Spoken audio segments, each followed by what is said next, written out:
Title: The Key of Hollowmor. It was supposed to be a quiet summer. 14-year-old Lily had been sent to stay with her grandmother in Hollowmor, a fog-drenched village nestled between the woods and the cliffs. The town was ancient, half-forgotten, and it smelled of damp stone and secrets. Lily's grandmother, eccentric and always half-whispering to the shadows, warned her not to enter the attic naturally. That was the first place Lily went when left alone there. Beneath moth-eaten cloth and dusty trunks, she found it, a box the size of a shoebox, carved from black oak and bound in rusted iron. At its center, a keyhole twisted like a spiral of teeth. Next to it, wrapped in brittle linen, was an old brass key, warm to the touch. Despite the chill, she hesitated only a moment. The key turned with a click like bones snapping. The room darkened, the lid creaked open, and a sigh like 1,000 voices exhaling escaped into the air. Something crawled from the box, not a creature, but a shadow that slithered across the floor and vanished through the floorboards. Lily slammed the box shut, but it was too late that night. The fog thickened into something unnatural. It whispered her name each day after. Hollowmor grew quieter.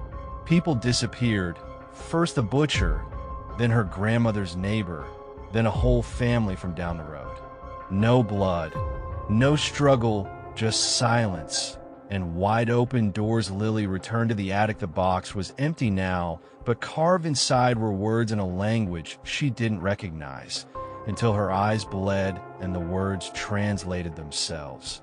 Once free, they will never return. They seek the light they lost.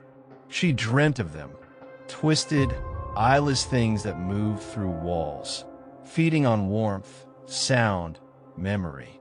The last time she saw her grandmother, the old woman stood at the window, staring into the fog. "They were locked away for a reason," she whispered. "And you gave them names again. Now, Lily is alone in Hollowmor. The power's gone. No more messages from the outside world.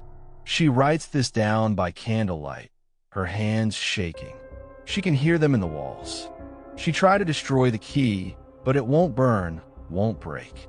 It hums softly now, like it's calling something worse. If you ever find a box like hers, black oak, rusted iron, with a spiral tooth lock, don't open it.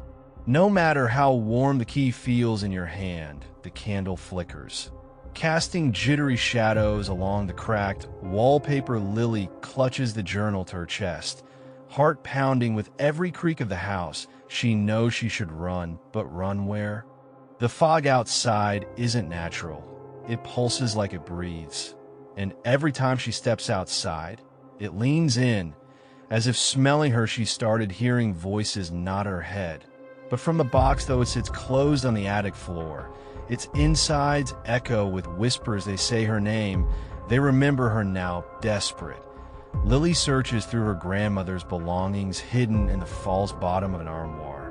She finds another journal, older, bound in brittle leather and written in the same strange tongue, but this one is translated. It speaks of the Veltharin, creatures from before memory, locked away by something only called the First Flame. They fed on time, light, and truth.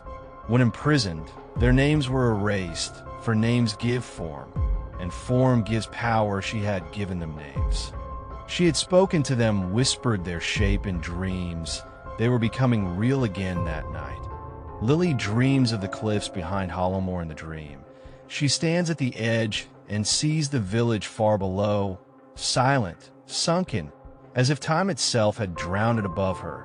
Something massive coils in the clouds. It speaks without sound, and the cliff crumbles beneath her feet. She wakes with dirt under her fingernails. Her window is open. The fog has crept inside, and on her mirror, written in something, slick and dark, one key opens, another must seal. She returns to the attic. The box now has something new inside, a smaller key, silver and cold, shaped like a flame. The whispering stops the moment she touches it, guided by instinct and dread. Lily walks through the empty village to the old chapel at the cliff's edge. The church is in ruins, long since abandoned. But beneath the altar, a stairwell leads into the dark. She descends, the air grows, still no more whispers, only the sound of her own breath at the bottom. She finds it. A second box, buried in the stone. It looks the same, black oak, rusted iron. But this one pulses faintly, as if waiting. The flame-shaped key fits perfectly as she turns it. The box begins to glow a golden light. Warm, fierce, erupts from within, and the fog screams outside. The Velthrin howl. Something tears through the mist, limbs and shadows twisting, clawing at the light. But they cannot reach her. The flame consumes them, folding their forms into ash and memory. And then silence. Lily wakes in the chapel. The box gone. The light faded. She walks outside. The fog is lifting. Birds are singing, but in her pocket, the original key, the spiral-toothed one, remains. It's no longer warm, just cold, heavy, waiting, and Lily knows the truth. The monsters weren't destroyed, only moved, and the box she locked them in, it will be found again by someone else one day.